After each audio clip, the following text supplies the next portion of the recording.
rapport.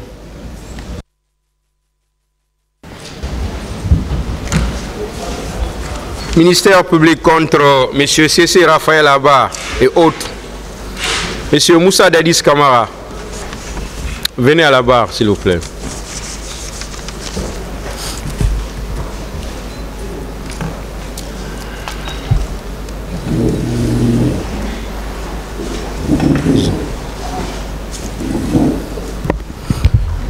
Maître Kamano, allez-y. Merci, Monsieur le Président. Mon capitaine. Oui. Voilà, je vous avais posé une question concernant votre propre déclaration. Oui. Selon laquelle commandant Toumba commandait 2 camps. Oui. Je vous ai demandé la précision. Oui. Vous m'avez répondu que vous ne répondez pas à ma question. Non. Bien. Maître, je n'avais pas bien compris. Ok. Voilà. Oui. Reprenez la question. Voilà, la question était de savoir, selon votre déclaration, vous avez dit que Toumba commandait 2 camps. Ça, c'est dans votre PV. Alors, moi, je voulais savoir quels sont les 2 camps que Aboubakar Toumba Diakité commandait. D'abord, non seulement il avait l'unité qu'il avait avec laquelle au camp Al-Faya. Parlez dans le micro. L'unité qui était avec lui au camp Al-Faya. Ensuite, il avait son commandement sur M. Begré, paix à son âme, et celui également du camp Kamayen. Donc, commandant Toumba gérait à la fois le camp Kamayen. Oui, parce que c'est lui-même qui avait choisi ses hommes et puis il les avait placés. Qui était au camp Kamayen comme adjoint? Lui, je ne retiens pas son nom, mais c'est celui de Begré que je retiens son nom. Bien. Vos déclarations corroborent avec celles de M. Paul Mansa Kilabouki. Il dit ceci sur interrogation-réponse. M. Paul Mansa dit ceci. Oui, Toumba était parti chercher 2 de nos collègues à la gendarmerie au PM3. Mais ce jour, je n'avais pas travaillé. C'était l'autre armurien, adjudant-chef Bruno Ngefi et Mas Kouboulé, actuellement adjudant-chef. Il précise ceci. C'est Toumba qui commandait le camp Makambo, mais il n'avait pas de bureau. Qu'en dites-vous? Oui, effectivement, oui. Alors, qui l'avait nommé commandant des 2 camps? Il avait fait la proposition. C'était des hommes, comme je l'avais dit, au préalable, après les événements, après la prise du pouvoir, il fallait les récompenser. Donc il a fait son choix et c'est pourquoi ces éléments ont été nommés.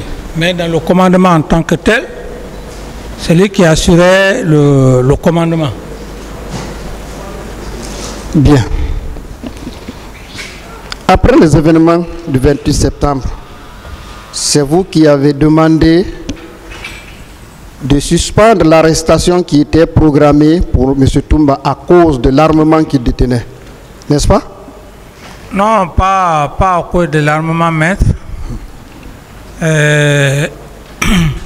j'avais le souci, pour ne pas piétiner la loi, parce que j'avais déjà fait appel à une commission internationale. En même temps, j'ai instruit aussi le ministre de la Justice, garde des Sceaux, à l'époque. Et je crois que lui aussi, il avait saisi effectivement le procureur de la République à l'époque.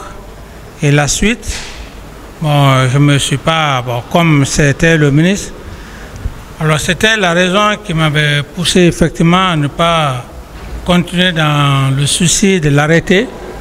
Autrement, ce serait enfreindre à la loi. La commission internationale étant là, et sans enquête, je l'arrêtais. Aussi la commission nationale que j'ai créée, et surtout le ministère public à l'époque.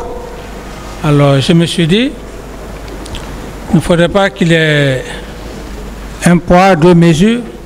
Donc l'arrêter et saisir maintenant les autorités judiciaires internationales, une et à l'interne. C'est toutes ces raisons qui m'ont poussé à m'abstenir dans le cadre de son arrestation. Sinon c'était déjà programmé, mais sauf que, et ça c'était bien avant, quand les événements se sont passés, j'avais la prétention, c'est vrai qu'à l'époque on ne pouvait pas aussi l'arrêter comme ça sans qu'il ait effusion de sang, parce que lui-même il était puissamment armé, et donc vouloir l'arrêter, ce n'était pas facile. Alors donc voilà, effectivement c'est tout ça là qui m'ont poussé effectivement à rester dans le cadre de l'international et de l'interne. Bien. Vous ne l'avez pas suspendu alors qu'il avait cette mauvaise réputation qui était déjà là, qu'il s'agisse sur le plan interne comme sur le plan externe. Il avait cette mauvaise réputation. Non seulement vous ne le suspendez pas, vous qui avez le pouvoir discrétionnaire de donner aux fonctions et de démettre aux fonctions. Deuxièmement, vous le maintenez auprès de vous et il continuait à officier auprès de vous en tant qu'aide de camp. Alors, comment pouvez-vous vous en sortir de ce qui s'est passé? Merci pour la question, maître. Comme vous le dites, connaissant aussi la stratégie des militaires, moi je ne parle pas dans le cadre civil, mais surtout dans l'armée, lorsqu'il y a un événement comme ça et le chef militaire suspend l'intéressé, l'intéressé se sent automatiquement menacé, et peut-être même dans son esprit, du moment qu'il a été suspendu, est-ce qu'il n'est pas dans l'esprit de pouvoir l'arrêter ou quoi que ce soit? D'où par conséquent, il pouvait même prendre aussi la fuite. Il pouvait prendre la fuite parce que dans son esprit, dans le mental, il est déjà suspendu ou destitué de ses fonctions. Et si cela arrivait, l'objectif n'allait pas être atteint. C'est pourquoi, et effectivement aussi, je l'assume, j'ai accepté cette stratégie. C'est cette stratégie qui m'a aussi permis, quand bien même, après tout ça, il y a eu l'assassinat contre ma personne. C'est vrai parce qu'à un certain moment donné, le climat n'était plus tellement ça. Donc il se sentait plus ou moins aussi menacé. Et donc mon objectif n'a pas été atteint. Mais très heureusement, après l'attentat, quand il s'est transféré en cabale au Sénégal, il a été ramené. Donc, ici, la suspension n'était pas un avantage. Il pouvait prendre aussi la fuite. Et là, en ce moment, où est le résultat escompté? Bien. Mais malgré tout, il a réussi à s'enfuir. Oui, mais ça, c'est après qu'il ait tiré contre ma personne. Je n'étais plus comment dirais-je, je n'étais plus en état normal. Parce qu'il s'est enfui, puisqu'il a tiré sur moi. Et il savait qu'il devrait y avoir une arrestation contre sa personne. Mais si tel n'était pas le cas, je pense qu'il serait resté dans ce sentiment.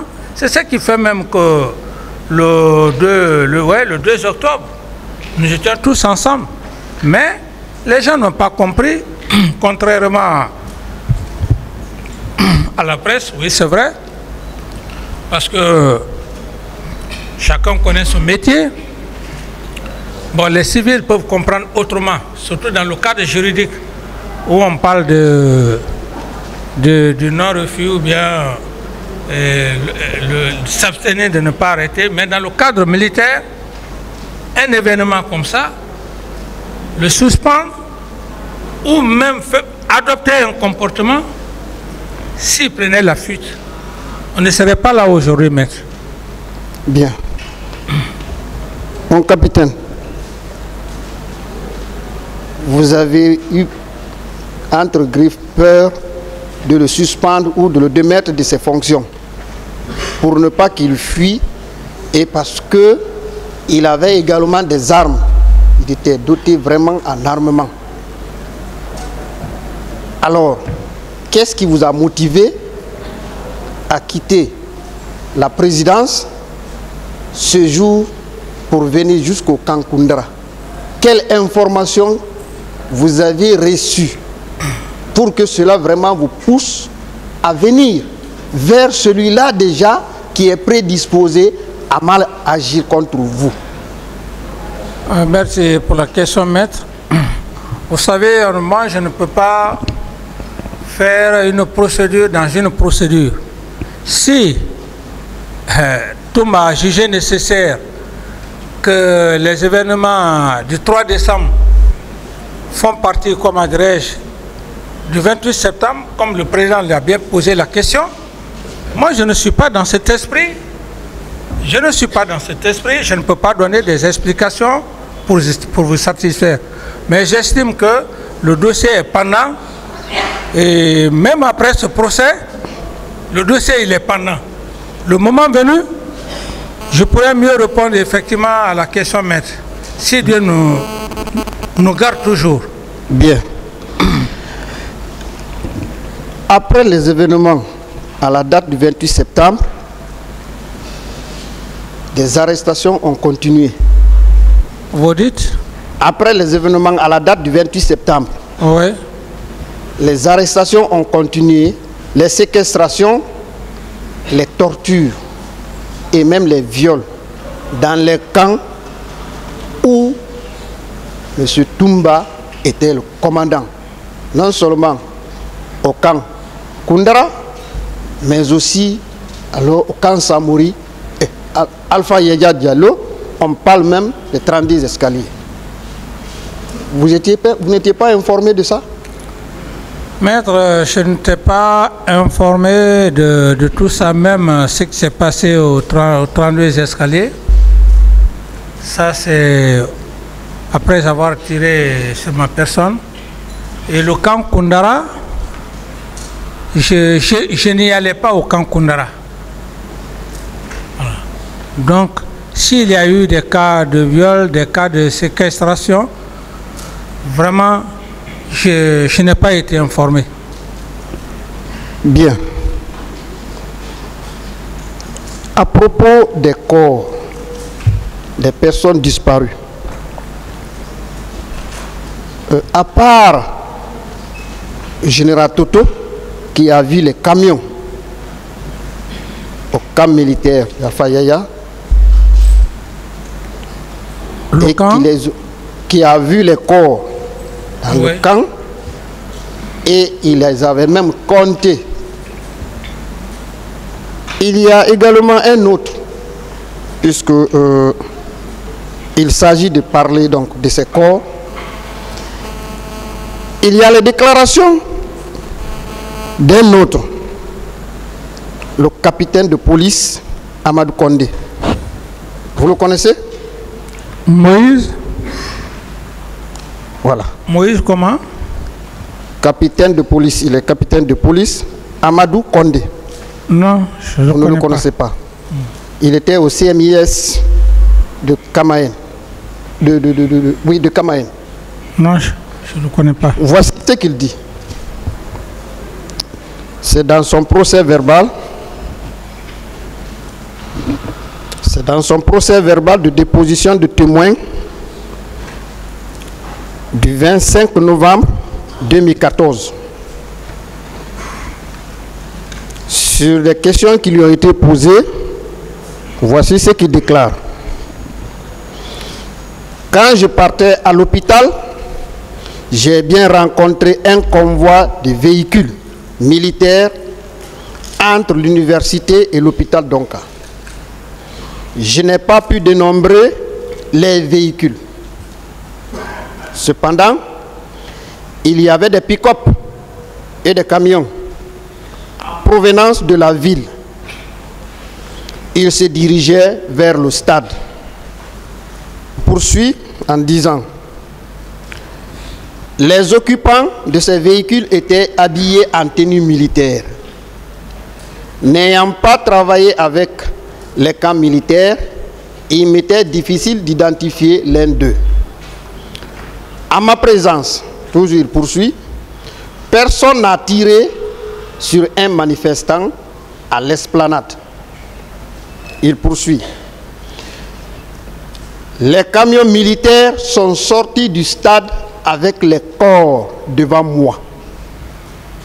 Mais je ne connais pas le nombre. Je ne connais pas également le nombre de corps transportés. Qu'en dites-vous? Oui, maître.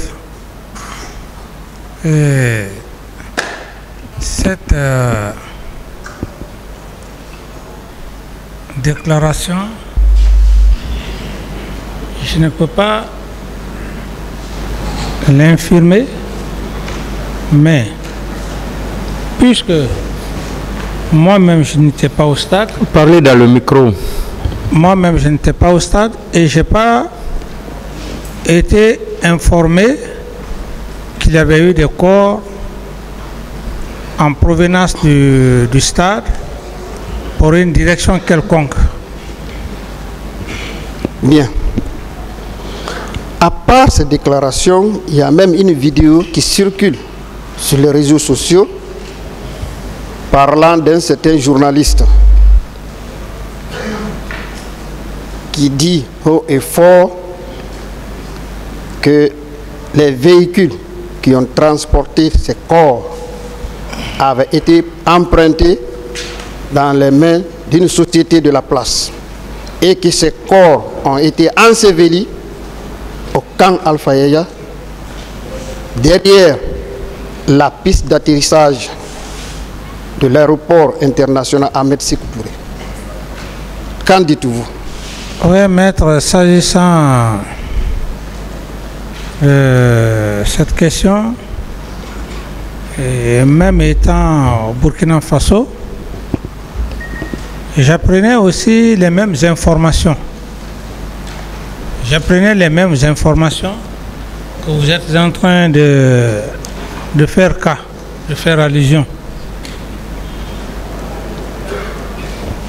Donc, malgré tous ces témoignages, vous qui étiez le président de la République, censé avoir les services d'enquête, les services secrets en bon état, vous n'avez jamais été informé. J'estime que les enquêtes sont restées en cours Et moi, j'ai quitté. Bien. Nous allons terminer par la mort de l'un de vos chauffeurs. Il s'agit de Sankaran. Qui l'a tué et comment il a trouvé la mort? Voilà, maître.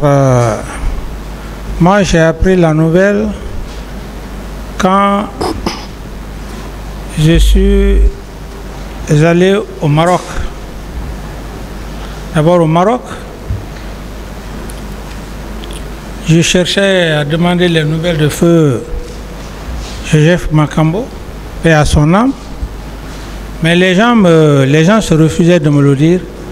C'est quand je suis parti au Burkina Faso qu'on m'a tenu informé de la mort de feu général de feu Joseph Makambo et de Sankaran.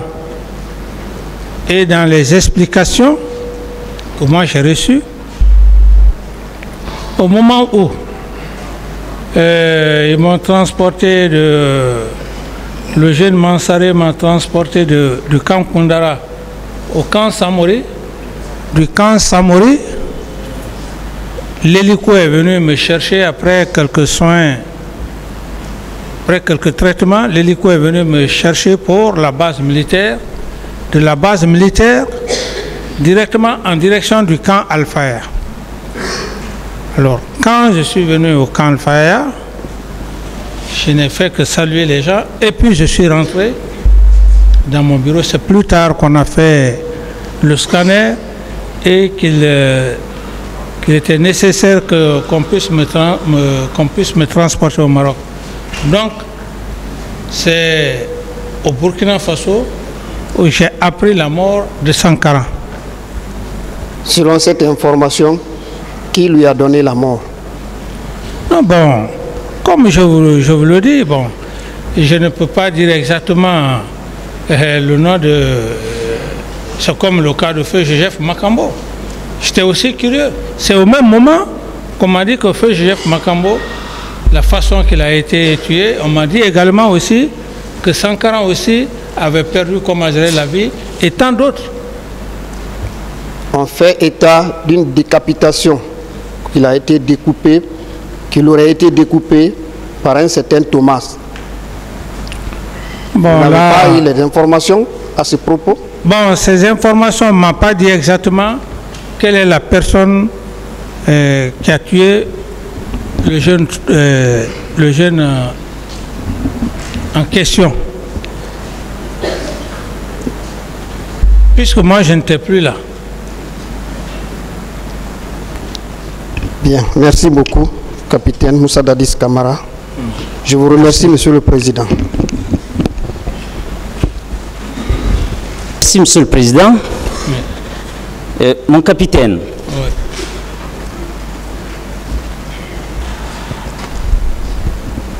votre ex-secrétaire permanent du nom de M. Moussa Keïta, Oui. aviez-vous confiance à lui?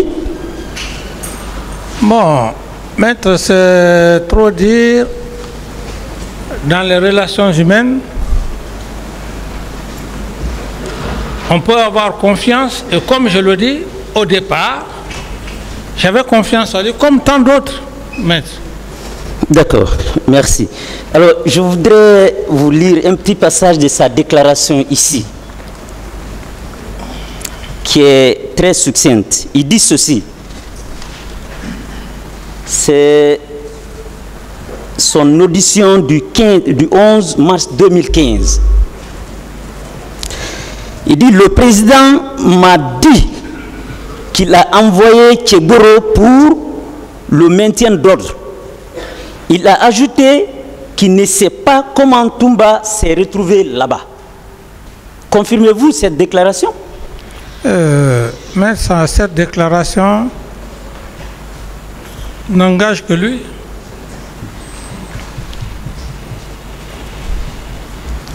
D'accord, je sais que ça l'engage, Mais oui ou non, elle est fausse ou elle est vraie? Elle est fausse. Parfait. Alors, votre ministre de la Sécurité, ex-ministre de la Sécurité, Mamadouba Kamara dit Toto. Aviez-vous confiance à lui quand même? Bon, c'est pas aussi un problème de confiance. C'était un chef hiérarchique. C'était mon chef hiérarchique avant la prise du pouvoir. Donc, dites-moi si j'avais beaucoup de respect pour lui. Oui, j'avais du respect pour lui. Parce que il faut avoir collaboré avec un ami pour parler de confiance. Ça n'existait pas entre le général Toto et moi. On était ses subordonnés. Donc, dans l'esprit de subordination, je ne peux pas parler de confiance, sinon que du respect. D'accord, ça va. Monsieur le Président, est-ce que vous pensez que ce dernier, compte tenu de tout ce que vous lui accordez, est-ce qu'il peut dire des contre-vérités contre vous? Bon, vous savez, je me gêne trop. Je me gêne très franchement parce qu'il n'est plus de ce monde. Et pourquoi? S'il était vivant, ça aurait été un débat contradictoire entre lui et moi. Un débat contradictoire. Et vous savez aussi, maître, et je vous l'apprends, il y a des gens qui parlent aussi parce qu'il faut parler tout ça sans fondement. Même le cas de Moussa Keita que vous parlez. À quelles circonstances que moi, je peux le voir dans mon bureau pour lui expliquer des choses comme ça? C'est un peu difficile. Et c'est comme le cas, par exemple, du général Mathurin. Là, le cas du général Mathurin, il a été clair, il dit qu'on lui aurait dit. C'est différent de dire que j'ai vu comment dire, le président à l'époque. Alors donc, c'est difficile. D'accord. Alors, à la différence de ce que Mathurin a dit, pour dire qu'on lui aurait dit, celui-là raconte quelque chose que vous lui avez dit. Permettez-moi de faire la lecture juste d'une partie de votre conversation. Il dit ceci. Si mes souvenirs sont bons, j'ai été appelé entre 6h à 8h par mon directeur national des services de police en la personne de M. Valentin Abba, qui m'a informé que les gens se dirigent vers le stade. Après cette information, je me suis rendu au domicile du Premier ministre d'alors, M. Komara. À mon arrivée, je lui ai demandé s'il était informé du fait que les gens s'acheminaient vers le stade du 28 septembre. Il m'a répondu qu'il n'était pas informé. Par la suite, il m'a demandé qu'on se rende au camp Alpha Yaya auprès de M. le Président de la République, M. Moussa Dadis Kamara. Alors, nous y sommes effectivement rendus. Là, nous avons été introduits dans la chambre du président où nous avons trouvé Moussa Keboro et Abakar Sidik Diakité Ditumba. Ces jours, il était très énervé parce qu'il avait ordonné de ne pas organiser de meetings. Monsieur le Président, de cette déclaration, il résulte deux questions. Oui. Premièrement, vous avez toujours soutenu à la barre ici que colonel Moussa Keboro, vous ne vous êtes pas vu le matin du 28 septembre. Oui. Alors, au regard de la déclaration du général Toto, qu'est-ce que vous dites? Bon, vous savez, maître, Je ne voudrais pas aller dans ce sens, mais je suis tenu obligé de dire certaines choses. Peut-être que ça ne va pas plaire aux, je m'excuse, à ses proches. Parce que je suis tenu obligé de dire certaines vérités. Quand bien même il ne vit plus. Quand bien même que je respecte, comment dirais-je, son âme. Mais imaginez, vous pensez que, en toute sincérité, vous pensez que le général Toto avait un sentiment pour moi? Non. En ma qualité de capitaine, la prise du pouvoir, lui, le général Sekouba et moi, que par la grâce de Dieu, et puis par la grâce de Dieu, bien sûr, et les hommes en ont tranché. Moi, je suis aux affaires. Je pensais que c'était malgré lui d'être avec nous, parce qu'au départ, il était avec ses collègues généraux. Finalement, il les avait quittés pour venir nous rejoindre au camp Al-Faya dans l'intention, bon, comme il était le chef d'état-major de l'armée de terre. La situation d'ailleurs, même quand la situation a été faite,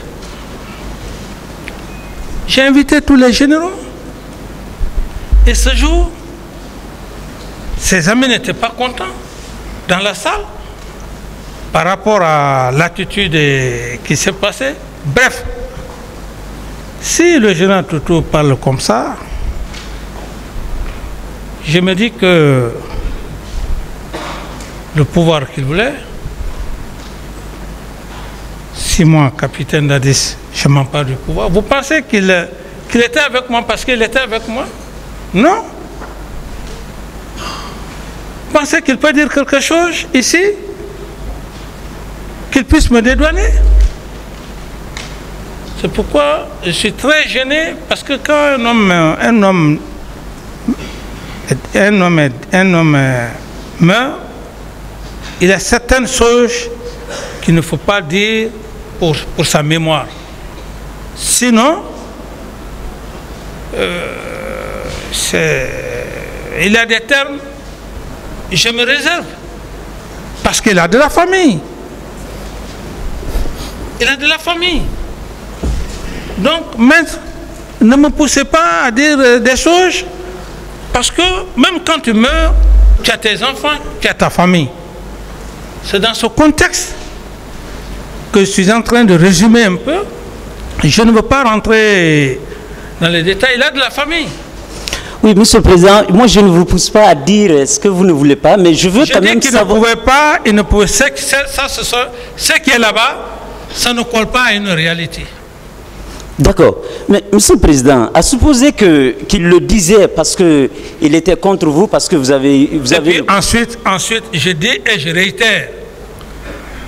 Mais le colonel Tegboro, c'est un officier. Vous pensez que le colonel Tegboro, c'est parce qu'il a peur de moi qu'il va venir devant le tribunal criminel? D'autres questions? Monsieur le Président, je parle bien de mon capitaine.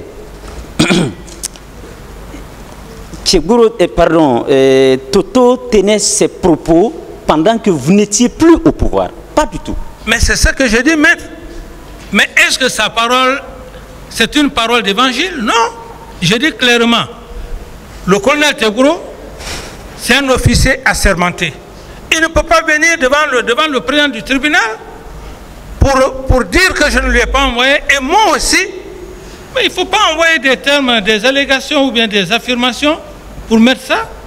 Alors, c'est pourquoi même à un moment donné, il y a un avocat qui était là, les gens ont mal pris ça. Il dit, est-ce qu'on peut vous confronter à quelqu'un qui est mort? Ça risque, c'est ça. Il ne vit plus. Et ce qui est là-bas... Monsieur Camara, c'est bon. D'autres questions? Mais... Alors, Monsieur le Président, mon capitaine, je comprends bien cela. Et des déclarations concordantes. Ce jour, vous étiez très en colère. Je dis bien des déclarations concordantes. Vous étiez très en colère contre les manifestants qui ont bravé votre interdiction. Est-ce que, mon capitaine, ce n'était pas à cause de cela que vous avez refusé de prendre toute sanction contre les auteurs de ce massacre? Mais les sanctions que vous êtes en train de parler, mais ça n'a pas de sens. Ça n'a pas de sens. Sous mes yeux, ça n'a pas de sens. Ce qui est important, je n'ai pas pris des sanctions. Sanctions peut-être suspendre ou bien arrestation. Mais le plus important, la Commission internationale a fait son travail. Et à quelque part, la justice fut aussi informée. Si nous sommes là, c'est ce qui est le plus important. Il ne sert à rien de prendre des sanctions, prendre quelqu'un, le mettre en prison. Et au cas où je tentais, par exemple, pour une arrestation, ce sera vous aujourd'hui, devant ce tribunal, pour dire, mais, monsieur Camara, à l'époque, pourquoi vous n'avez pas saisi la justice? Vous serez aussi le même avocat qui m'aurait posé la question devant le président du tribunal que pourquoi vous vous êtes fait justice. Qu'est-ce que j'allais dire? D'accord. Monsieur le Président, si j'ai de bonne mémoire, à la réponse à l'une des questions d'un de mes co-défendeurs ici, vous avez dit que vous aviez constaté les prémices des événements du 28 septembre. Les prémices. Je dis complot, très différent des événements du 20. Personne ne savait si les événements du 28 septembre allaient se venir. J'ai dit prémisse de complot, peut-être que vous n'avez pas prêté attention. D'accord, merci pour la rectification. Voilà. Je reviens sur autre question. Alors, Monsieur le Président, il est constant ici, vous-même vous le confirmez, que Monsieur Colonel Tchegoro était au stade. Commandant Toumba également. Ce qui est certain qu'on ne peut pas contester, c'est que Colonel Tchegoro est allé au stade avec son équipe. Ça a été confirmé ici. Est-ce que il appartient au service que M. Tchegoro incarne, notamment la lutte contre le grand banditisme, d'aller assurer le maintien d'ordre au stade? Mais monsieur Tchegoro a passé ici, il vous a donné de fond en large.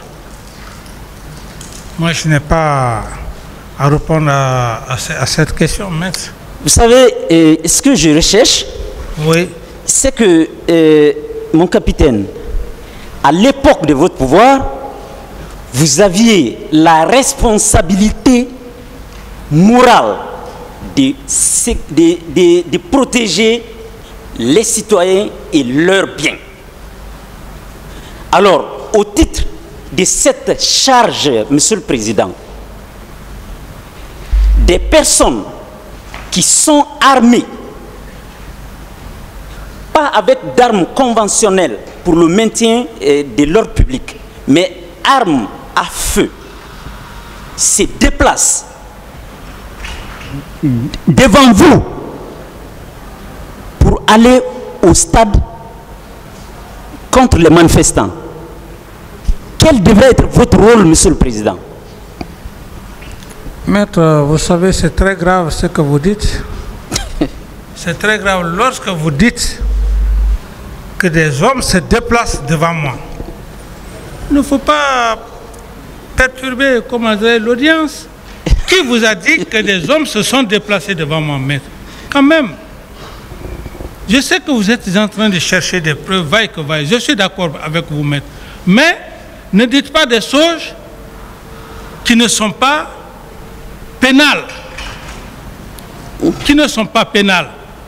Et je vous l'apprends que la responsabilité pénale, elle est individuelle, mais elle n'est pas collective.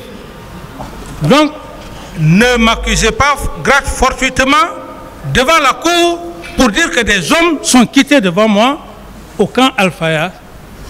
Mais c'est dangereux. D'accord. À supposer qu'ils ne se sont pas quittés devant vous, je pourrais être d'accord avec vous. Mais Monsieur le Président, quand vous avez su qu'ils sont partis, qu'est-ce que vous avez fait? C'est cela. Mais j'en ai déjà parlé. J'en avais déjà parlé le premier jour où j'ai parlé. Je n'ai plus besoin, maître, avec tout le respect que j'ai pour vous, de revenir là-dessus. La première fois que j'ai passé devant là-bas, je crois que j'avais suffisamment fait de détails par rapport à ça. D'accord. Monsieur le Président, toujours à la réponse d'une des questions ce matin, vous avez parlé de l'inexpérience. Alors, pouvez-vous convenir avec moi que c'est cette question d'inexpérience qui a conduit les citoyens au massacre? Non, maître. D'accord. Je vous l'apprends aussi encore une fois. L'inexpérience ne signifie pas, ne dit pas à un citoyen d'aller commettre des massacres. Si il y a eu une situation désastreuse au stade, ceux qui sont partis, ils sont responsables de leurs actes. L'inexpérience n'a rien à voir dans tout ce que vous voulez chercher. Je suis d'accord avec vous, maître, que vous êtes à la recherche de la reine des preuves. Mais ce n'est pas dans tout ce que vous êtes en train de dire que vous allez obtenir, parce que les preuves, il faudrait que les preuves soient tangibles. Ce ne sont pas des imaginations, des hypothèses. Présentez à monsieur le procureur des preuves tangibles pour saisir le président du tribunal. Maître, avec tout le respect que j'ai pour vous. D'accord, merci. Mais Monsieur le Président, voici ce que moi je recherche de vous. Des actes concrets, et vraiment concrets. Sur ce, je souhaite savoir, qu'il vous plaise, après les événements du 28 septembre, qui est-ce que vous, personnellement, Monsieur Moussa Dadis Camara, vous personnellement, qui est-ce que vous avez pu faire venir à votre bureau, l'écouter soigneusement sur les événements du 28 septembre pour avoir la clarté de ce qui s'est passé, à l'effet pour vous de prendre des mesures? Qui est-ce que vous avez écouté? Si vous parlez comme ça, j'ai mon PV qui est là-bas. Vous allez parcourir mon PV. Ceux qui ont été au stade, je les ai écoutés. Le colonel Tigourou est venu. Il m'a donné des explications claires et nettes. Et il m'a dit que les leaders politiques étaient partis au camp Samori. C'est là où, sous le champ, j'ai donné des instructions d'aller immédiatement faire quitter les leaders politiques pour ne pas que quelque chose leur arrive à la clinique Ambroise Paré. Et Toumba, entre-temps aussi, comme dans mon PV, je l'ai dit, quand il est venu, si vous constatez mon PV, il a donné des explications, il a dit de n'importe quoi. Et voilà. Donc dire que, qui concrètement, parce que ceux qui sont partis au stade du 28 septembre, c'est eux qui sont venus me voir. C'est le cas par exemple du colonel Tigourou, que je l'ai dit tout de suite, que les éléments que vous avez déposés au camp, à la gendarmerie, au camp Samori, de les envoyer à la clinique Pasteur. D'accord, Monsieur le Président. En fait, mon problème, il est quelque part répondu. Vous avez contesté ici que le colonel Tigourou ne s'est pas déplacé devant vous pour aller au stade. J'ai été convenu avec vous sur la question. Alors, vous venez de dire que vous lui avez écouté, il vous a donné sa version. Ça signifie deux choses. Premièrement, vous étiez convaincu à 100% que lui et son équipe y étaient. il vous a certainement déclaré d'autres personnes qui étaient aussi plutôt.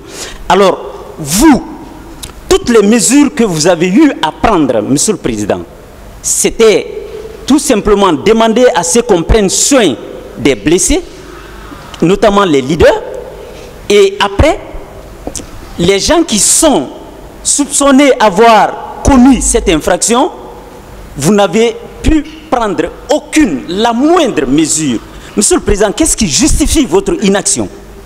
Non, parlez juste peut-être le cas du colonel Tegboro là en ce moment.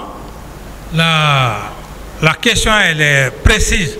Mais quant à Toumba, j'ai suffisamment parlé de ça. Si vous voulez savoir pourquoi le cas du colonel Tegboro, je suis d'accord. Je peux vous donner des explications. Allez-y s'il vous plaît. Bon voilà. Moi-même je vous aide. Merci. Alors, le colonel Tegboro, comme dans leur mission régalienne, c'est des officiers de police judiciaire, c'est-à-dire des gendarmes qui ont la mission du maintien d'ordre. Et à l'époque, comme je l'ai dit, tous les matins, le colonel Tegboro sortait avec son équipe, les nuits également. Alors, on ne s'est pas vu le matin après comment dirait l'abbé, quand il est venu, et comme il vous a expliqué, il m'a donné sa version. Ce qu'il a pu faire, que je ne pourrais pas aussi retracer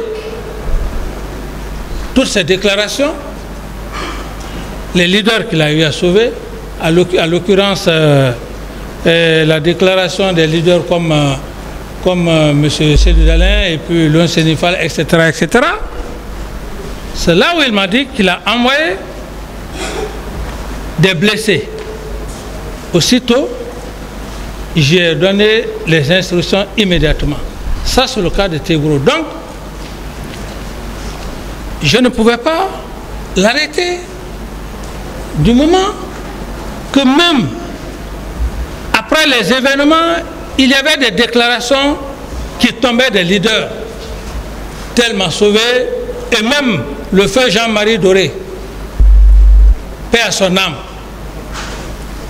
Si on écoute comment dirait sa vidéo, lorsqu'il a déclaré que c'est le colonel Tegboro qui l'a sauvé, peut-être vous avez certainement vu ces vidéos et tant d'autres, même les leaders comme M. Sédou Dalein Diallo et tant d'autres. Alors, que ces gens-là confirment les premiers jours, juste après les événements du 28 septembre. Faut-il arrêter des gens comme ça? C'est un peu compliqué, maître. C'est un peu compliqué. D'accord. Et, Monsieur le Président, il y a un fait, il y a l'une de vos déclarations qui a attiré mon attention ici ce matin. Vous avez dit que vous êtes intervenu entre commandant Toumba et colonel Tegboro lors d'un accrochage au camp. Est-ce que c'est cet accrochage qui a permis à Toumba de faire quitter colonel Tegboro du camp pour le faire loger en arrière-camp?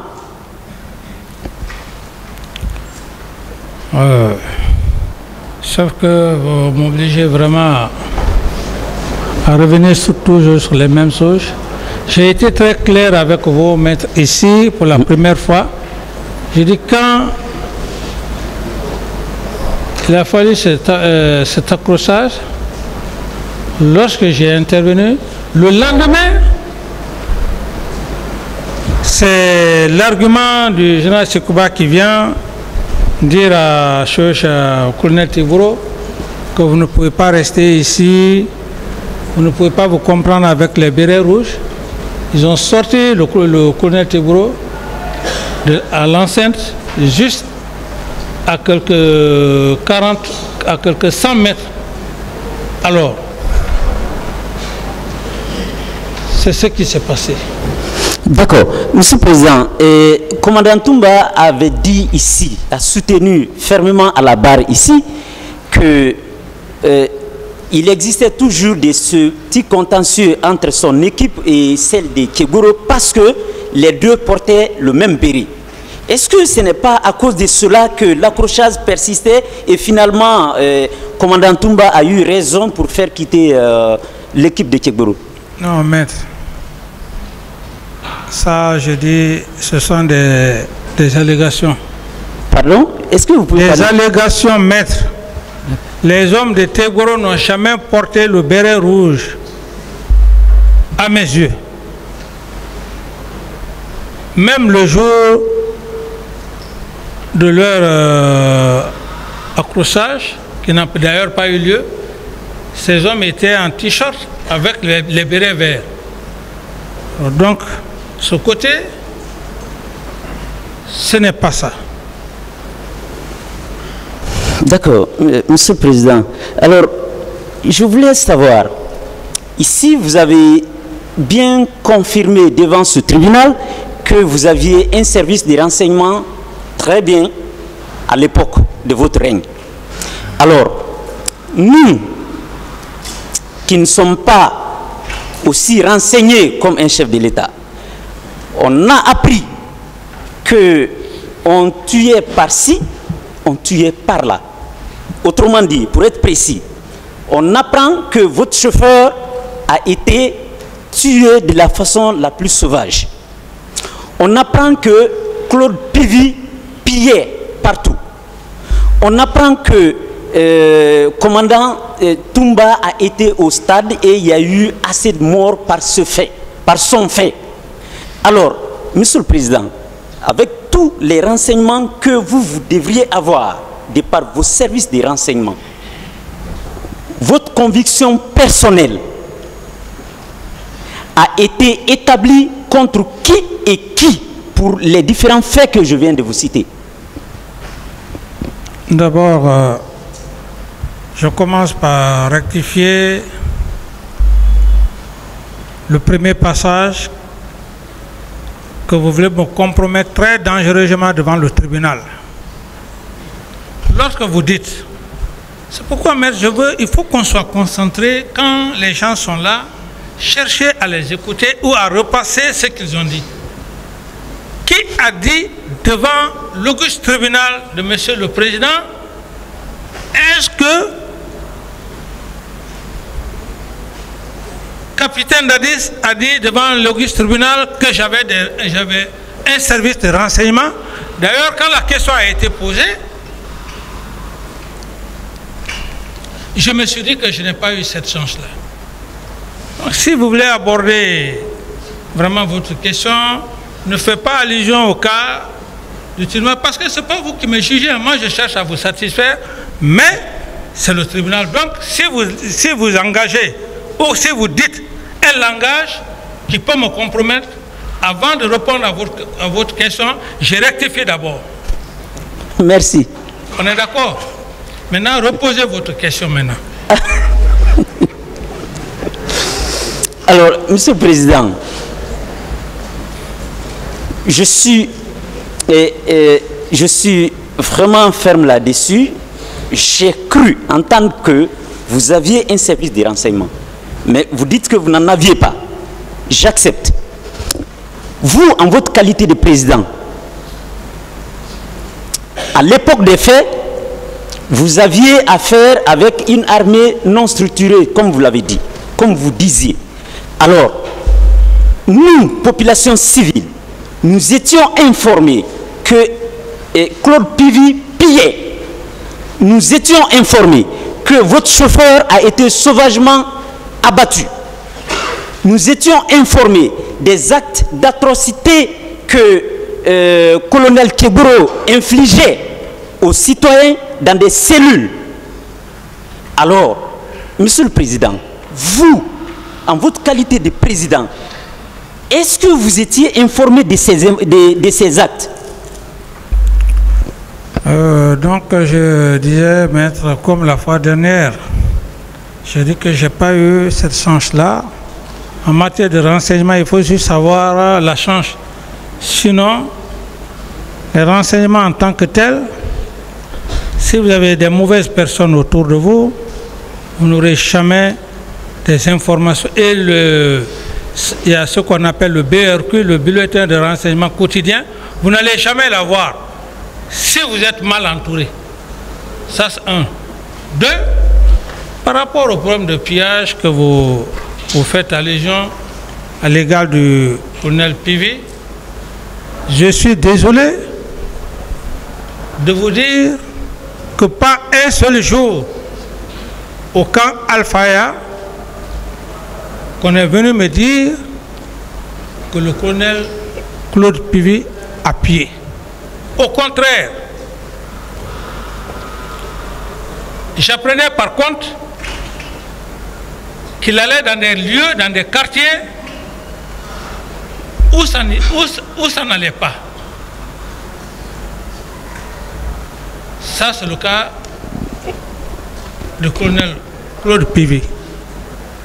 Si vous n'êtes pas convaincu, moi, ce que j'ai observé, ce que j'ai dit, que vous envoyez, je ne dis pas que ce que vous êtes en train de dire, je ne dis pas que non, que ça soit établi par A plus B, par un citoyen qui aurait fait ça, mais ce n'est pas à moi de vous dire qu'effectivement Claude Pivi a fait ça, alors que je ne l'ai pas vu faire ça. Ça c'est deux. Trois, le cas du colonel Tebro, c'est la même question, n'est-ce pas? Oui. Le cas du colonel Tebro. Le cas du colonel Tebro dans son parcours, son fonctionnement, ce que je cherche, il était félicité par beaucoup de gens. Je ne dis pas que c'est tout le monde. Parce que c'est aujourd'hui qui est arrivé, c'est aujourd'hui qui est arrivé. Qu'on soit honnête, qu'on soit sincère. Au moment où il y avait le grand banditisme, ici à Conakry, à l'époque, toute la population était très très satisfaite de leur sortie. On peut maintenant transformer, parce que c'est aujourd'hui. Mais ce que moi j'ai constaté à l'époque, dans ses actions, dans ses missions régaliennes, c'est ça. Ensuite, le cas de mon chauffeur. Lequel des chauffeurs? Sankara. C'est ce que vous avez comme un chauffeur qui a été assassiné. Voilà, c'est ce que je viens de vous dire, maître. On tire sur moi, à Koundara. On me transporte au camp Samori. Du camp Samori, l'armée de l'air. De l'armée de l'air, on m'amène au camp Al-Faya. Cette même nuit, maître, suivez-moi. Très bien. Cette même nuit, on fait les examens, les scanners, ainsi de suite. Cette même nuit, on me transporte pour le Maroc. Comment est-ce que, dans mon état où je me trouvais, comment est-ce que je pouvais me rendre compte que Sankara est décédé? C'est ce que je viens de vous dire. Je dis, c'est plus tard, quand je suis allé au Burkina Faso, qu'on m'a informé de la mort de tous ces gens. Feu Joseph Makambo, paix à son âme, et Sankara. D'accord, Monsieur le Président, ma dernière question, elle est la suivante. En votre qualité de président, de chef d'État d'alors, sachant que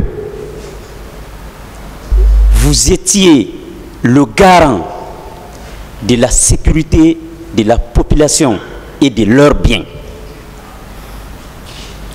Monsieur le Président, de tels carnages s'effectuent pendant votre règne. Êtes-vous indirectement et moralement responsable, oui ou non? Non, je ne suis pas pénalement responsable. Moralement, je suis choqué même où je suis, à l'heure où je suis assis. Même après le procès, quand je serai acquitté, je sais que M. le Président va m'acquitter, je serai toujours choqué. Suivez-moi. Ce n'est pas mon acquittement, quand ça va arriver, qui va dire que je ne suis pas choqué. Moralement, je suis choqué. Parce que ce sont des âmes innocentes qui ont perdu la vie.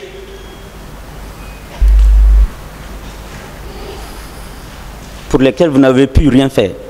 Vous dites? Je dis pour lesquels d'ailleurs vous n'avez pu rien faire personnellement, en dehors de la Commission nationale et internationale. Oui, maître, vous dites que je n'ai pu rien faire, mais lorsque, quand il y a eu le cas des blessés, ce que j'ai pu faire, je n'ai rien fait, comme vous le dites. Je n'ai pas besoin de revenir là-dessus. Le ministre Diaby avait suffisamment parlé de ça. Et quand il y a eu les morts, j'ai appelé le ministre. Parce que généralement, si on n'est pas transparent, France 24 voulait rentrer, mais les médecins à l'époque ne voulaient pas. Quand je fus informé, j'ai appelé le ministre. Il a été de bonne foi. Les corps que vous avez vus exposés à chose, comme on appelle, à Faisal, je lui ai donné instruction. J'ai dit, laisse France 24 filmer. Alors, si dans tout ça, vous dites que je n'ai rien fait... Non, c'est au titre de la sanction que je parlais. Je vous remercie, Monsieur le Président. Monsieur Camara, bonsoir. Bonsoir, maître. Je peux vous appeler Monsieur Moussa Dadis Camara ou bien Capitaine Moussa Dadis Camara. Voilà, capitaine ou Monsieur Camara, ça dépend de vous. Bon. D'accord. Vous avez appris que vous aviez démissionné de l'armée. Vous dites? J'ai appris que vous avez démissionné de l'armée officiellement. Bon, comme je ne voudrais pas trop donner l'impression à la Cour que je suis de mauvaise foi à ne pas répondre aux questions, sinon la question n'a pas son sens.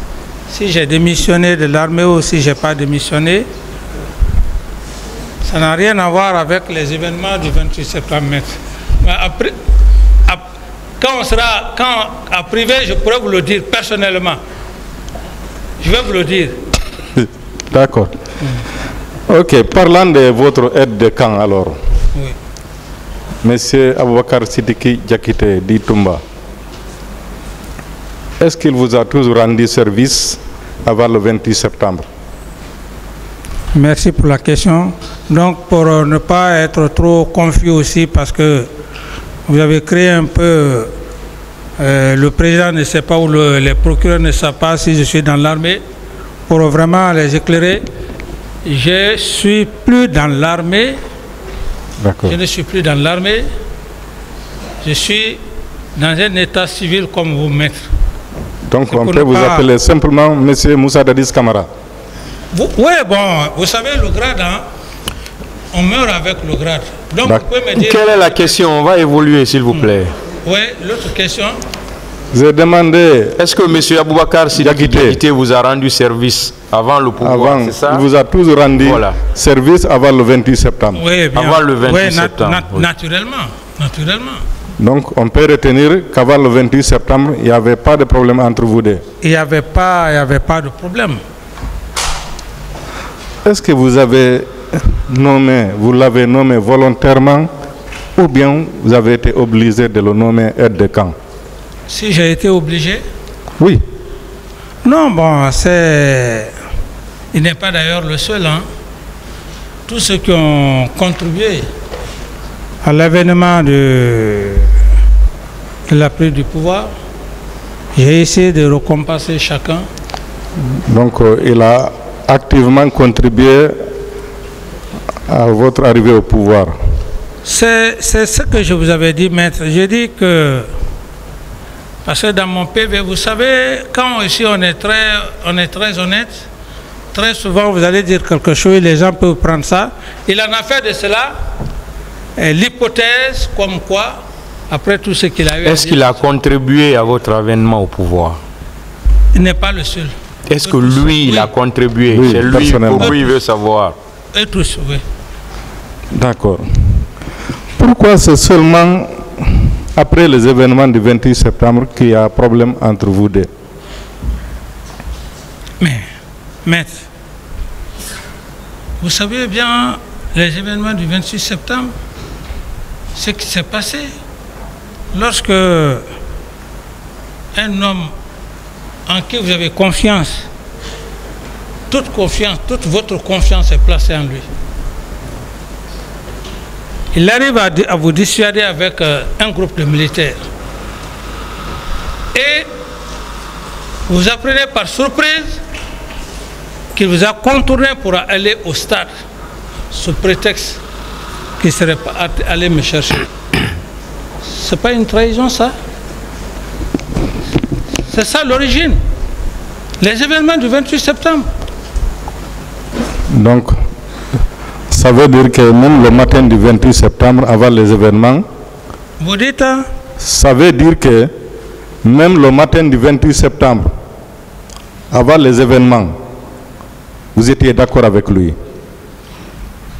Mais maître, c'est ce que je viens de vous dire. J'ai dit, c'est les événements du 28 septembre qui ont créé tous les problèmes entre lui et moi.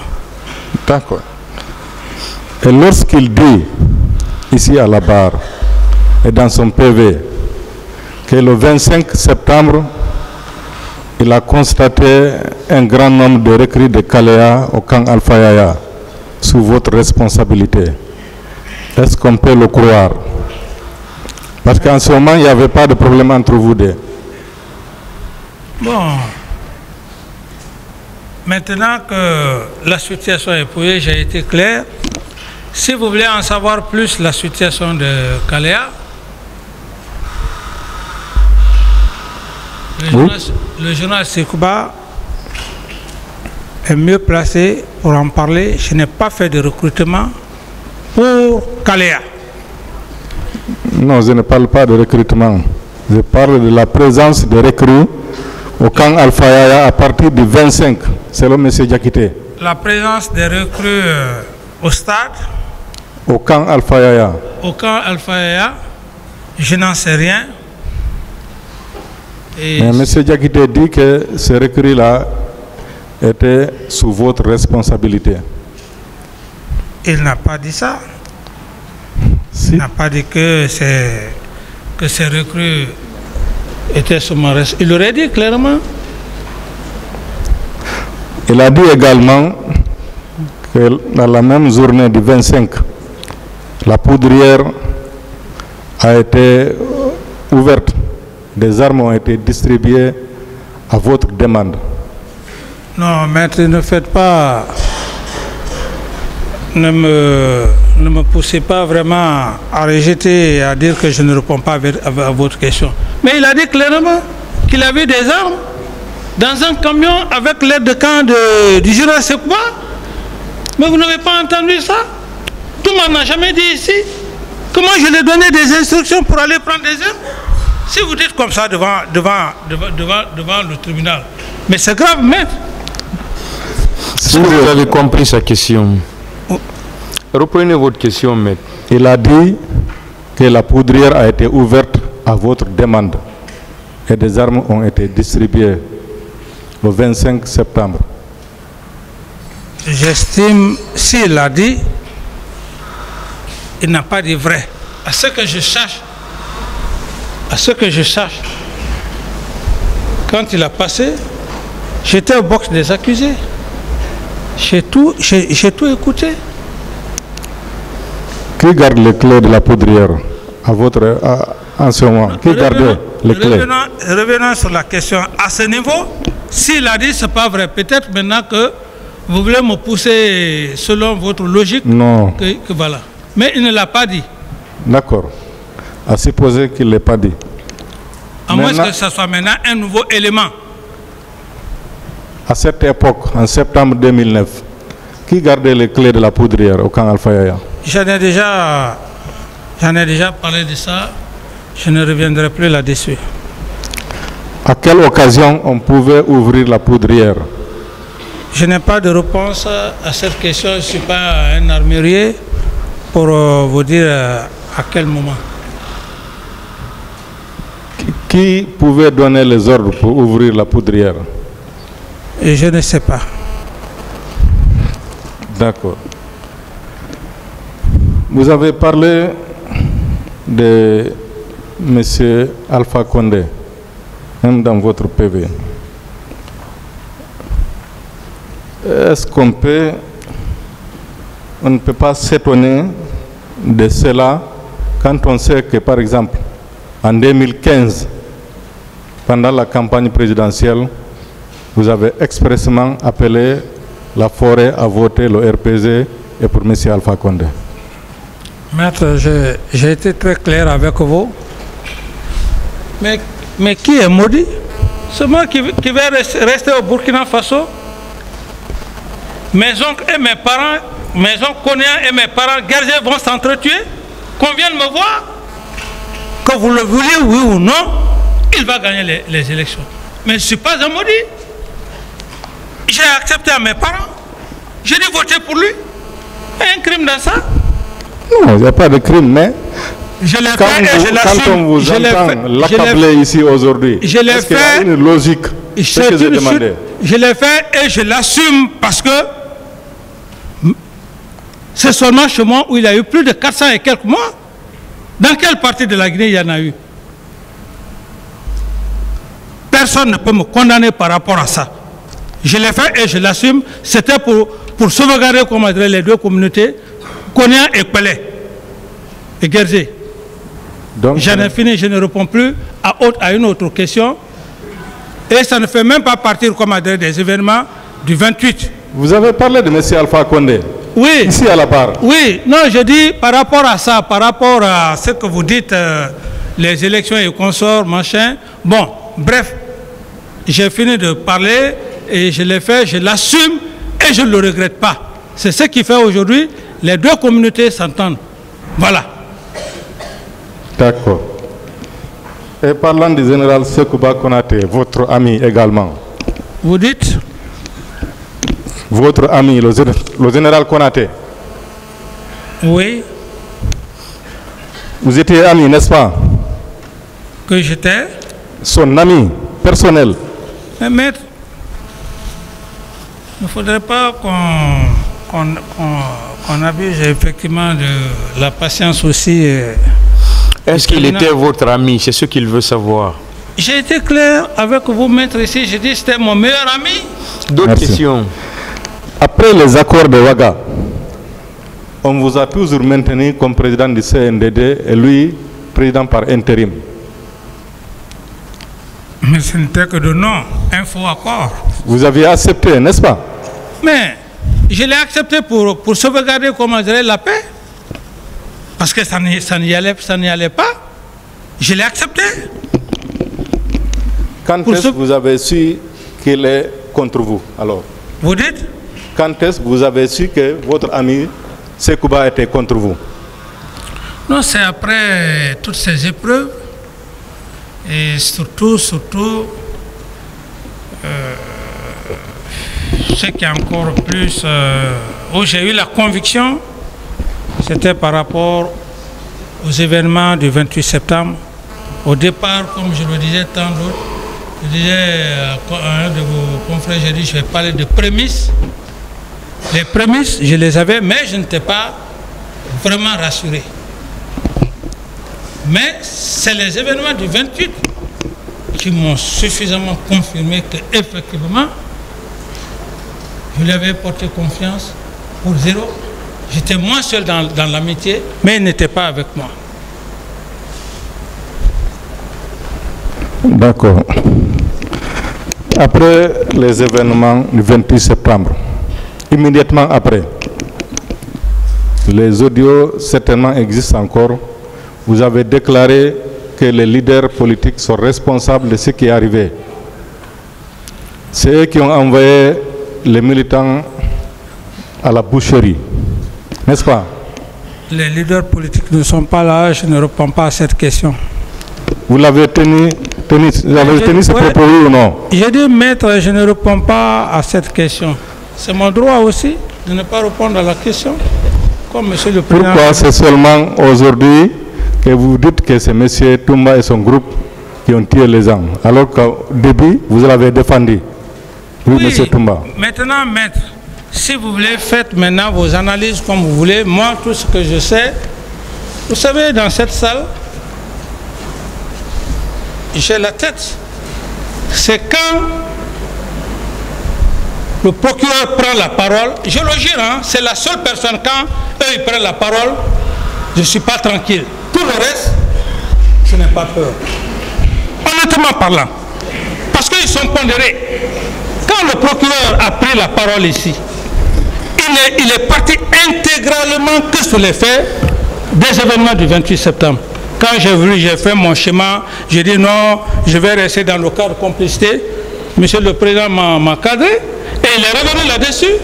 Donc on essaye, qu'on ne me prend pas pour quelqu'un qui me... Non, s'il vous plaît. Et maître qui est assis là, votre ami. C'est la seule personne, même le jour Monsieur Camara. Tout le monde avait peur. Monsieur Camara, oui. Répondez à sa question. Pourquoi? Mais je n'ai pas de réponse à cette question, c'est mon droit aussi. D'autres questions, maître? Pourquoi vous avez pris des positions alors par rapport aux événements du 28 septembre? Pour une première fois, vous avez dit que ce sont les leaders qui sont responsables parce que c'est eux qui ont envoyé les gens à la boucherie. Pour une seconde fois, vous dites que c'est M. Toumba qui est parti. Je comprends, mais je dis que je n'ai pas de réponse à ces questions. Posez une autre question. D'accord. Vous avez dit dans votre PV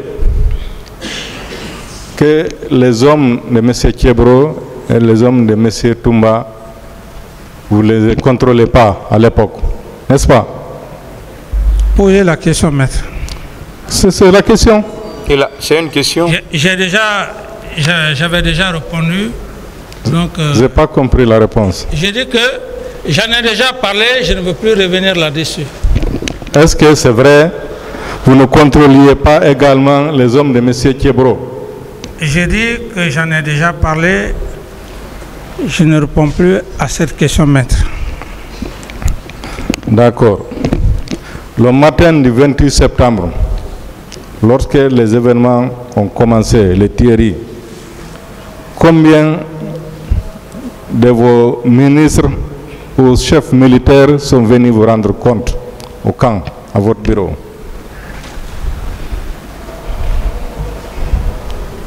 Après les événements... Le même jour, le 28 septembre. Après les événements ou bien avant ou pendant? Après les événements. Le ministre de la Santé est venu et il y avait aussi...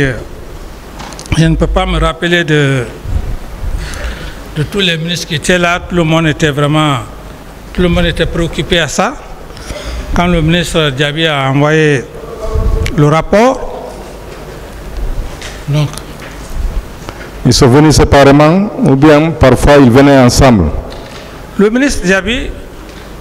Non, les ministres et les autres et tous les autres. Après les événements? Oui, immédiatement après les événements. Après les événements, dans la soirée, chacun venait, puisqu'ils avaient déjà... La nouvelle était triste. Chacun venait vraiment me voir. Qui est venu en première position? Non, je ne saurais vous le dire, maître. La mémoire n'est pas électronique. Seulement, j'ai dit qu'ils sont venus me voir. Monsieur Diaby a dit, lorsqu'on l'a appelé, il partait à Koya. Qui? Monsieur Diaby, votre ministre à l'époque de la Santé. Oui. Qu'il est venu d'abord vous rendre compte. C'était pour rendre compte ou bien c'était pour prendre des instructions? Maître, référez-vous à sa déclaration. Je n'ai pas de commentaire à faire. Et colonel Thiebro? Non plus, pas de commentaire à faire. D'accord. Colonel Diaby, votre ministre de la Santé. Non plus, pas de commentaire à faire. Je n'ai pas posé la question. Je n'ai pas encore posé de question. Okay. Il a déclaré ici, selon les rapports qui lui ont été remontés, qu'il y a eu des viols. Est-ce que vous étiez informé de ça? Comme le cas des morts et comme le cas des blessés. Oui, les informations, la radio parlait. Ça, il ne faut pas être de mauvaise foi, ça parlait. Des infos, des informations. Est-ce que lui, en tant que ministre de la Santé, comme il vous a informé pour le cas des morts et des blessés, est-ce qu'il vous a informé aussi le cas des viols? Parce qu'il a dit ici qu'il existe des rapports médicaux. Oui, bon, c'est ici que le ministre Diaby a parlé de son professeur et disait qu'il avait un examen ou des examens qui ont été effectués. Moi, quand il est venu me voir, ce que j'ai pu faire, c'est ce qu'il vous a dit. Je ne peux pas dire plus que ça. Est-ce qu'on peut avoir ces rapports? Parce que c'est vous qui étiez le président de la République. Qu'on peut? Est-ce qu'on peut avoir ces rapports? À votre connaissance, ces rapports sont où? Ou bien étaient où? Mais maître, je ne suis pas le ministre à l'époque, je n'étais pas le ministre de la Santé. Vous étiez le président de la République et tout le monde vous rendait compte. Je n'ai pas reçu de rapport, maître. Vous n'avez pas entendu parler? J'ai dit, maître, que je n'ai pas reçu de rapport par rapport à votre question. Oui, vous n'avez certainement pas reçu, mais est-ce que on vous a dit que les rapports existent? Non. Est-ce que vous étiez au courant qu'on a refoulé des blessés à l'hôpital Donka? Non, je n'ai pas été informé de ça, maître. Est-ce que vous étiez au courant également qu'on avait pillé la pharmacie centrale? Que? La pharmacie centrale. Je n'ai pas été informé de ça, maître. Vous n'avez pas été informé? Non. Selon vous, vos proches collaborateurs, colonel Pivi, colonel Thiebro et commandant Toumba, quels sont ceux qui ont fait les exactions au stade? Maître, j'estime que le colonel Thiebro a été le premier à passer devant la barre et il a prouvé tout ce qu'il a eu à faire. Idem aussi le colonel Claude Pivi, tout comme M. Toumba a été très clair devant l'auguste tribunal qu'il était au stade et qu'au stade, que c'est lui-même qui aurait demandé au leader de venir avec lui. Donc, j'estime que ce qu'ils ont déjà dit, c'est largement suffisant. Parlez dans le micro. C'est largement suffisant. Je ne peux pas faire d'autres commentaires par rapport à leur déclaration, maître. D'accord. Les bérets rouges sont sous la responsabilité de qui? Lesquels bérets rouges? Les bérets rouges de la garde présidentielle. Mais c'est ma garde. C'était ma garde à l'époque. Donc, ils sont sous votre responsabilité. Mais maître, je dis bien que oui, c'était ma garde.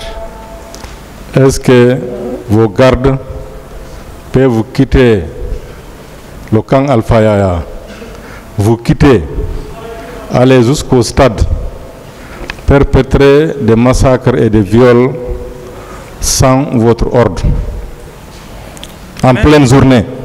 Maître, est-ce que j'ai une corde attachée à mes gardes comme... Vous ne posez pas de questions, vous répondez. Mais M. Toumba a dit clairement devant l'auguste tribunal qu'il est parti sans mes instructions. Qu'est-ce que vous voulez de plus, maître? Et si vous fouillez très bien son PV quelque part, les juges d'instruction lui ont posé la question que est-ce que vous avez vu le capitaine Dadis, le président Dadis à l'époque, donner des instructions aux militaires? Il a dit non. Mais qu'est-ce que vous voulez que je dise, maître? C'est encore plus éloquent que ça. S'il vous plaît.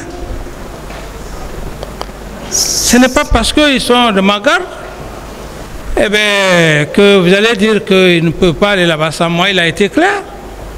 Donc, en résumé, maître, oui, je vais vous dire quoi? Ceux qui sont... Cette garde qui est partie au stade, la responsabilité est individuelle. Elle n'est pas collective avec moi. Elle n'est pas collective avec ceux-là qui ne sont pas partis. Est-ce que cette garde était sous votre responsabilité? Le 28 septembre. Je vous ai répondu. J'ai dit que c'était ma garde. Oui, je vous ai répondu. Et vous avez posé la question. D'autres questions? Donc, nous pouvons retenir que la garde présidentielle était sous vos ordres. Il a déjà répondu à cette question. Monsieur Camara. Oui, maître. Il y a eu des corps qui ont disparu. Est-ce que vous étiez au courant? Est-ce qu'on vous a rendu compte aux différents ministres, santé et sécurité? Non. Si je devrais répondre à une question, la façon dont maître m'avait abordé, sur l'honneur entre Dieu et moi, ce jour j'allais dire oui. Mais en toute sincérité, ce n'était que des informations, jusqu'à preuve contraire. Il semble qu'il y a eu également des tortures au camp Alpha Yaya le 28 septembre et les jours suivants. Est-ce que vous étiez au courant en tant que président de la République? Quoi? Il y a eu des scènes de torture au camp Alpha Yaya le 28 septembre et les jours suivants. Est-ce que vous étiez informé également? Non, je n'avais pas été informé, maître. Est-ce que vous contrôliez, excusez-moi de la question, réellement le camp Alpha Yaya, M. Camara? Si je contrôlais? Le camp Alpha Yaya. Mais maître, c'est ce que vous n'arrivez pas à comprendre.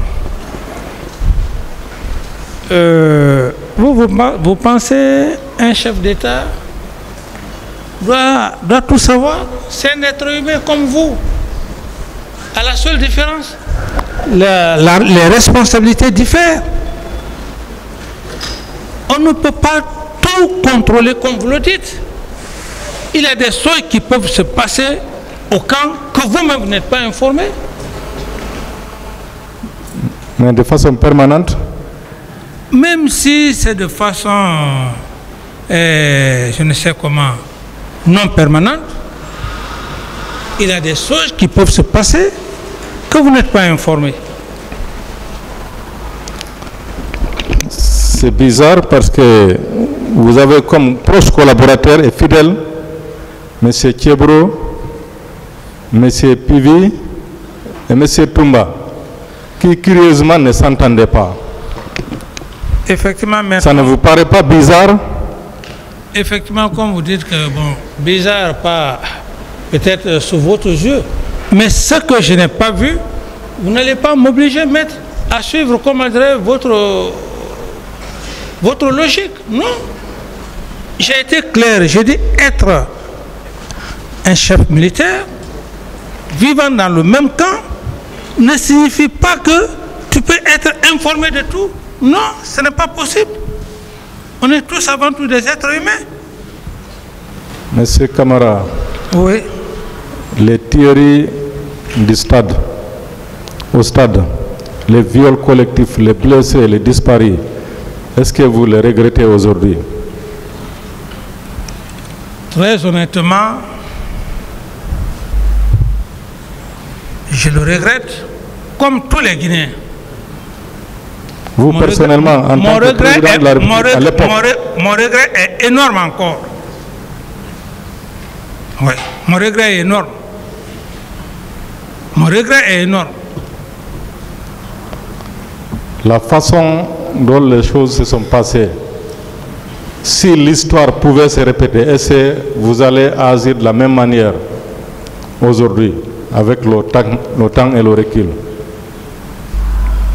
Non, la façon dont vous avez agi avant le 28 septembre et après le 28 septembre. Si vous posez la question, n'est pas bien posée, maître. Qu'est-ce que j'ai fait pour dire que si... En tant que président de la République, président du CNDD. Mais président du CNDD, ça ne veut pas dire que tu as la corde, comment dirais-je, sous le cou des gens. S'il vous plaît, maître. Ceux qui sont partis au stade. Mais la chose est claire. Celui qui est parti au stade, je ne sais avec qui, il a dit clairement que je ne lui ai pas donné des instructions. Voulez-vous que je puisse suivre votre logique? Non, j'ai dit, M. Camara. Oui. En tant que président de la République, à l'époque, président du CNDD, la façon dont les choses se sont passées, avant le 28 septembre et après, avec le temps, si l'histoire pouvait se répéter, est-ce que vous allez agir de la même manière? L'histoire, je pense qu'à partir de ce qui va, à partir de ce tribunal, je pense que cela ne va plus se répéter en Guinée. C'est ce qui est mon choix le plus ardent. C'est pour cela que nous sommes devant l'auguste tribunal de M. le Président et M. le Procureur. M. Camara. Oui. En tant que président à l'époque, oui. Pourquoi vous ne demandez pas pardon au peuple de Guinée pour tout ce qui s'est passé? Merci encore pour la question, maître. Ce n'est pas de la mauvaise foi. Connaissant ce peuple, le peuple à 90% ou bien 80% analphabète, le mot pardon, maître, vous les intellectuels, vous pouvez comprendre le sens quand on demande pardon avec la lecture. Mais le bas peuple qui est à Koundara, à Yukunkun, je ne sais où, à Mali Yemberin, à Yomu, mais ils ne comprendront pas, ils vont dire, ah, il a demandé pardon. Mais le jugement est clos. Monsieur le Président ne va plus se fatiguer avec monsieur le procureur et substitut pour s'asseoir ici. Demander pardon, le jugement est clos. C'est ce que j'ai refusé catégoriquement. J'ai dit le jugement va être fait. Même si je suis acquitté, ça sera l'occasion pour moi de demander le pardon au peuple de Guinée. Mais ce n'est pas maintenant, là, je vais venir devant monsieur le Président et le procureur et consort devant tout le peuple de Guinée. Je ne suis pas un maudit pour le faire. Des gens qui ont commis des actes, je vais demander pardon pour eux. Qui ont commis des massacres, qui ne veulent pas reconnaître. Il faut être un homme maudit pour le faire. C'est pourquoi je dis non, ce n'est pas parce que ce n'est pas parce que je ne veux pas demander pardon, mais je ne demande pas pardon du moment que ceux qui ont commis l'acte sont en train, ils ne veulent pas reconnaître. Toumba qui est parti au stade, si Toumba était venu ici, en toute sincérité. Au lieu de se mettre comme adresse ou bien rester de... Si disait Monsieur le Président, vraiment, je suis allé au stade par l'instruction de mon chef, Monsieur le Président, et j'ai fauté. Il ne serait-ce que ça. Je serai le premier à venir devant le Président pour demander pardon.